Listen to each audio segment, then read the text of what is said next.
The stock market is generally considered a barometer for the economy.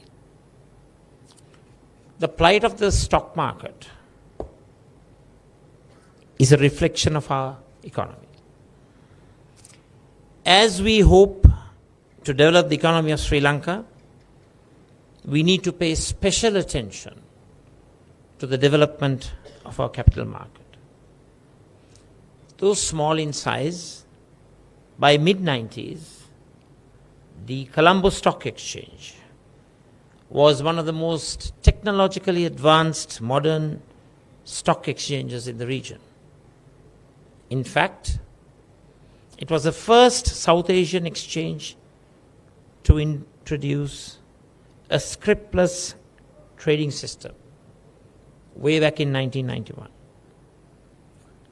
However, when we look at the present situation, it exhibits a very sorry state. The Colombo Stock Exchange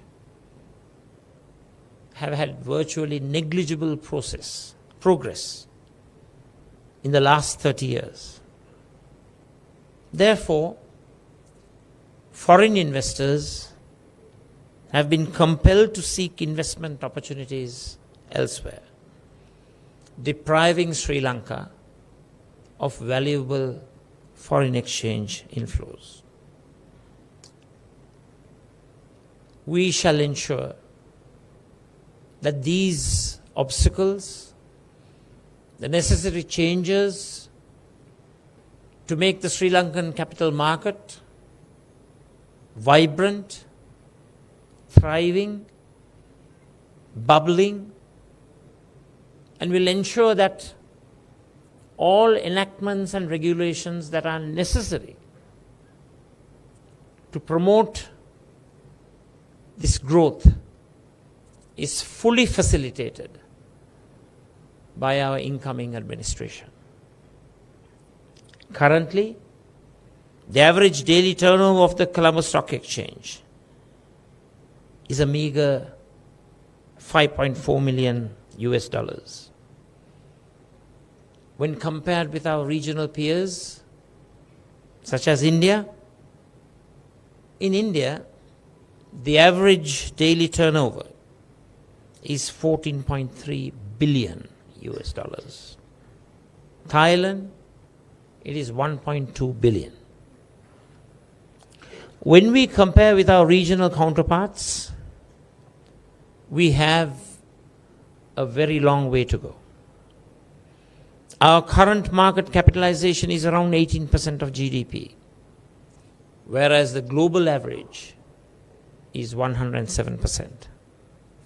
This shows that we are not exploiting the full potential of the capital market to support the financing needs of the corporate sector.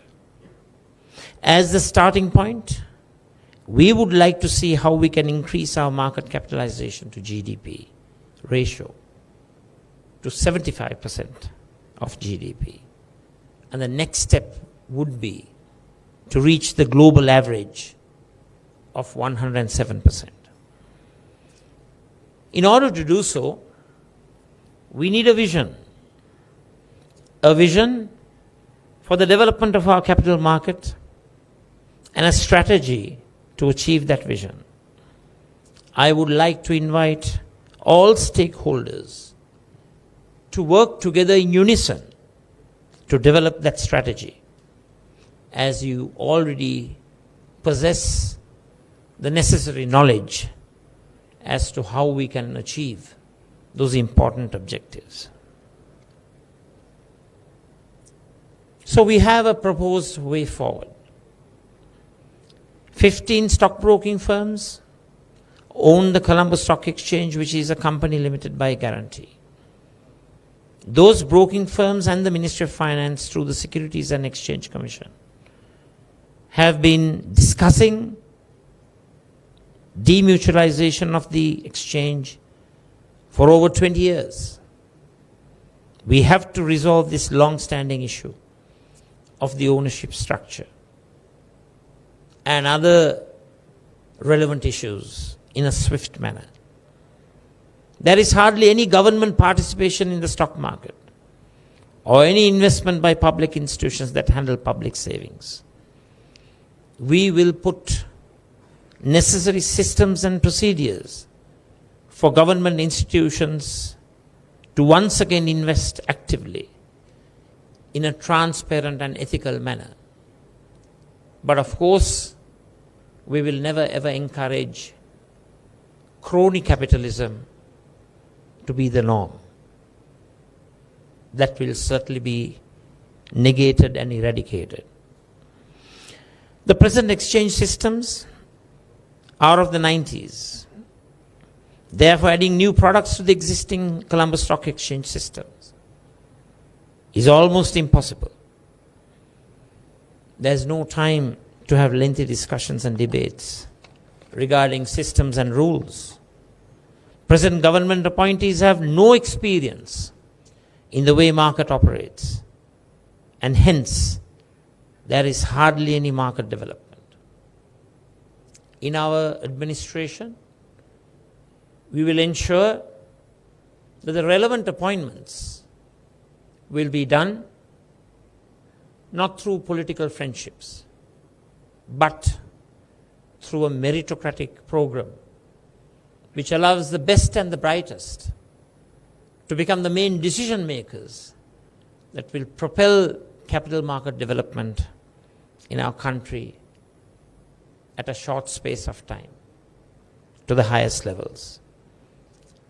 We will do a study on the rules and procedures of other developed markets along with new systems to implement a multi-asset class exchange.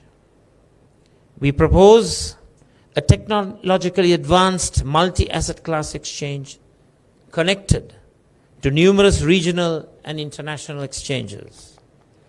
This infrastructure will attract foreign investment by offering a reliable and efficient trading environment, enhancing liquidity and market depth. In fact, a second exchange has been designated in the port city. We need to leapfrog by setting up a multi-asset class second exchange in the mainland until the port city is built and also the relevant rules and regulations are finalized. We can then immediately introduce a range of asset classes that include short selling, futures and options, derivatives, commodities, etc., which accounts for a majority of transactions in many emerging and developed markets. The inclusion of commodities trading is particularly important as it will diversify the market offerings, stimulate economic activity, and stabilize prices for essential goods. We should introduce a transparent and electronic system for bonds and foreign exchange to trade in a transparent and accountable manner, giving the public the best rates. We propose to have an international tender in a very transparent way and request systems providers from countries like India, United States, UK, Dubai, Korea, to come and submit their proposals to build, operate, and transfer. We are also confident that a number of foreign agencies could also fund this process. Offshore banking regulations have been gazetted for banks in the port city. Therefore, port city could also house global fund management companies, giving them the necessary incentives, as in the case of DIFC in Dubai and Gujarat City in India. This exchange could also attract foreign companies for custodial services, similar to jurisdictions such as Luxembourg, where such activities generate significant revenues for their governments. We should conduct an in-depth study for assessing the pros and cons of setting up a strictly regulated crypto exchange. I must assert that on that account, it is very important to ensure that appropriate studies are conducted, prior to embarking on such an initiative. Our actions will significantly route foreign flows into Sri Lanka, which are currently being diverted to other neighboring and regional markets due to the underdeveloped capital markets in Sri Lanka. We will list companies from our neighbors, such as from Maldives, in a foreign currency board. The expected flow of local and foreign capital and trade through a multi-asset class exchange will be significant. We will position Sri Lanka as a competitive financial hub in the region. Further, the Colombo Stock Exchange will generate significant revenue for the government through the existing share transaction levy due to significantly higher turnover. We will provide unit trust managers with the opportunity to invest in a broad range of asset classes. Currently, only stocks and fixed incomes are available. We will popularize unit trusts at the grassroots level to those who are not financially literate. Unit trust industry has been explosive in neighboring India. With the Sri Lankan population being even more literate, why can't we do what India has done? We will also expand school curricula regarding the capital markets, thereby increasing awareness about investments, creating a society that is doing financially so much better.